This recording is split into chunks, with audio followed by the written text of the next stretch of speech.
देखिए, मुझे लगता है कि बहुत समय बाद ऐसा हुआ कि मोदी शासन में कि विपक्ष इस ढंग से थोड़ा सदन में और सड़क पर दोनों जगह नजर आया और कुल मिलाकर मुद्दे भी ज्यादातर पार्टियां साथ भी आई।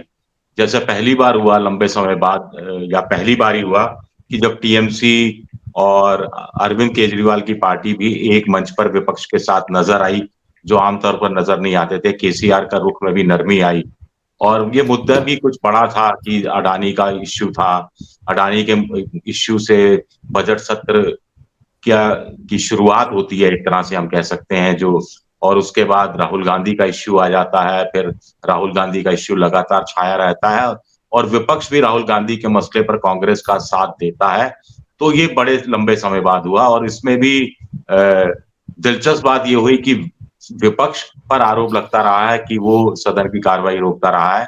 यहाँ तो इस बार ऐसा विपक्ष ने सत्ता पक्ष को बैकफुट पर लाया लाया कि सत्ता पक्ष सदन की कार्रवाई रोकने के लिए मजबूर हो गया पॉलिटिकली, क्योंकि अगर वो ऐसा नहीं करता तो अडानी के मुद्दे पर विपक्ष छा जाता और कहीं ना कहीं सरकार को उस हिसाब से किरकिरी और होती, जैसा कि उन्होंने एक काउंटर निकालने की कोशिश की कि राहुल गांधी माफी मांगे लंदन वाली बात को लेकर।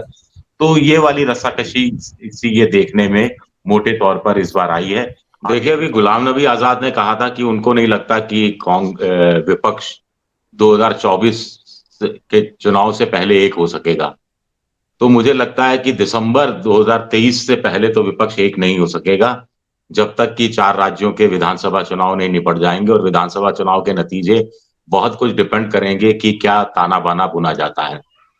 अब बीच में इस तरह की खबरें आती रही कि शरद पवार के साथ कुछ विपक्षी पार्टी के सीनियर नेता मिले हैं और 400 सीटें ऐसी लोकसभा की छांटी गई हैं जहां पर 1 टू 1 मुकाबला हो, यानी बीजेपी के मुकाबले कोई एक विपक्षी पार्टी खड़ी हो, चाहे कांग्रेस हो, चाहे टीएमसी हो, चाहे अरविंद केजरीवाल, कोई भी हो, एक पार्टी हो। फिर ये कहा, एक स्ट्रेटेजी ये है कि जिलेवार राज्यवार चीजें हो कि जिस राज्य में जो मजबूत है वही लड़े। देखिए, यहाँ पर हमें कांग्रेस के उस गठबंधन की 3 जगह तो 4 जगह तो तारीफ करनी पड़ेगी और ऐसा आदर्श गठबंधन मुझे लगता है कि दूसरी पार्टियों के साथ भी हो जाए तो बात बन सकती है। अब तमिलनाडु में डीएमके गठबंधन लीड करता है, लेकिन कांग्रेस है, वामदल है। महाराष्ट्र में एक तरह से शरद पवार के हाथ में कमान रहती है, लेकिन उद्धव ठाकरे भी साथ हैं और कांग्रेस भी साथ है।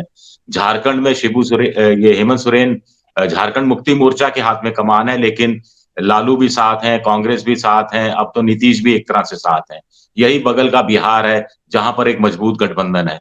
तो इस तरह के गठबंधन क्या फिर कहीं उत्तर प्रदेश में अखिलेश यादव और फिर जो जयंत चौधरी है, इन कम से कम ये 3 लोगों के साथ, फिर वो जो चंद्रशेखर हैं, उनके साथ ये 4 पार्टियां क्या एक हो सकती हैं?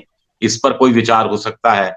अब यहाँ तो ये तो कम से कम डेरेक ओब्रायन ने, टीएमसी के नेता ने, सोशल जस्टिस फ्रंट वाले मामले में ये तो चलिए अच्छा हुआ जो क्लियर कर दिया कि भाई नवीन बाबू को आना चाहिए था, जगनमोहन रेड्डी को आना चाहिए, लेकिन अगर वो नहीं आ रहे तो ठीक है, फिर हम उनको छोड़ देते हैं, हम अपना हिस्सा ही नहीं छोड़ते। अब ये तय करना पड़ेगा कि कौन हमारे साथ है, कौन हमारे साथ नहीं है, और जो हमारे साथ नहीं आना चाहता उससे फिर आप मेहनत करना बंद कर दीजिए, उसके साथ बातचीत की कैसे उसको एक प्लेटफॉर्म पे लाया जा सकता है। जो आ सकता है, जो संकेत दे रहा है, उनको लाने की कोशिश करे। तो ये काम मल्लिकार्जुन खड़गे और सोनिया गांधी मुझे लगता है कांग्रेस की तरफ बेहतर ढंग से कर सकते हैं। राहुल गांधी से तो इतना भी नहीं होता कि किसी विपक्षी दल को शाम को खाली बैठे हैं तो किसी को फोन कर दें कि सर मैं आ रहा हूं आपके यहाँ, एक एक चाय पीते हैं। तो बातें तो चाय से ही शुरू होती हैं और चाय के प्यालों में ही तूफान, पॉलिटिकल तूफान खड़े होते हैं और उसी से चीजें पलटती हैं। आप जानते हैं कि 3 महिलाओं ने कैसे वाजपेयी जी की सरकार गिरा दी थी, इस बात को भी आप लोग भूले नहीं होंगे। तो अब ममता और राहुल गांधी की आपस में बिल्कुल नहीं बनती, तो फिर वहां मल्लिकार्जुन खड़गे हो सकते हैं या सोनिया गांधी हो सकती है। लेकिन ममता के साथ ये जो बीच का टसल चल रहा है राहुल गांधी का बहुत मेजरली, क्या आपको लगता है ये इम्पैक्ट करेगा? क्योंकि बार बार कई बार ये सामने आ चुका है ये टसल। क्या चीज? आपने जिक्र किया ममता और हाँ, राहुल गांधी के बीच की दूरियों की बात की आपने, तो ये दूरियां किस तरह से असर डालने वाली हैं और बढ़ जाएंगी 23 तक, या फिर इसका अच्छा खासा नुकसान इनको देखना पड़ेगा? क्योंकि ममता की वहीं पर तेजस्वी और अखिलेश यादव से बहुत अच्छी बनती है, लेकिन राहुल गांधी से नहीं बन रही है। इधर मतलब जिसे कहते हैं टीएमसी के नेता जो है वो कांग्रेस के नाम पे बिल्कुल बिफर जाते हैं। नहीं, ममता और अखिलेश की अच्छी बन रही है तो इसमें किसी को क्या फायदा, किसी को क्या नुकसान हो रहा है? बंगाल में अखिलेश बिल्कुल नहीं है और उत्तर प्रदेश में ममता बिल्कुल नहीं है।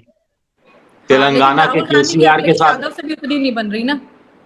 जी, राहुल गांधी की अखिलेश यादव से भी उतनी नहीं बन रही है, मतलब कई जो जिक्र आप अभी कर रहे ये थे तो कुछ। अब रविकांत जी ज्यादा बेहतर बता पाएंगे, लेकिन ये तो बार्गेनिंग वाली स्थिति है। अखिलेश यादव को लगता है कि कांग्रेस की हालत खराब है तो कांग्रेस 3, 4, 5 सीटों पर तैयार हो जाए। मोटे तौर पर उनको लगता है कि इससे ज्यादा सीटें नहीं मांगे हमसे।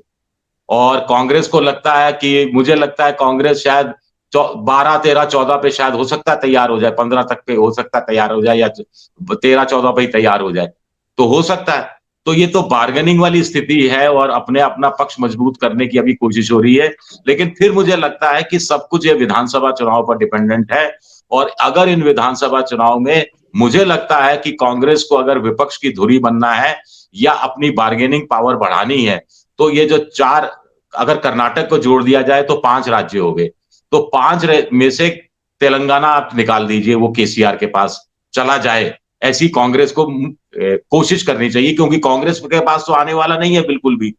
तो राज्य में केसीआर राज करे और 17 में से 5-6 सीटें, 6-7 सीटें कांग्रेस को मिल जाए। और बाकी के जो 4 राज्य हैं, इसमें कांग्रेस को, मुझे ऐसा लगता है कम से कम 2 राज्य जीतने बहुत जरूरी है। एक कर्नाटक, एक उसके अलावा छत्तीसगढ़, और इसके अलावा एक बोनस वाला राज्य, चाहे वो मध्य प्रदेश हो चाहे राजस्थान हो। राजस्थान में संभावनाएं कम लगती हैं। मध्य प्रदेश में कांग्रेस जोर लगाए तो वहां पर अगर वो जीत हासिल करती है तो फिर तस्वीर बदल सकती है। लेकिन लेकिन कहीं ऐसा ना हो कि कर्नाटक, जिसको लेकर बहुत बड़ी बड़ी बातें की जा रही हैं, उसमें भी स्थानीय मुद्दों की जगह राष्ट्रीय मुद्दे छाने लगे, राहुल गांधी राष्ट्रीय मुद्दों की बात करने लगे और कर्नाटक भी हाथ से निकल गया, तो फिर कांग्रेस कहीं की नहीं रहेगी। और आप हमसे जुड़े रहने के लिए सब्सक्राइब करें YouTube पर, फॉलो करें Twitter पर और लाइक करें Facebook पर। और ज्यादा जानकारी के लिए आपको टाइप करना होगा सिर्फ न्यूज नशा।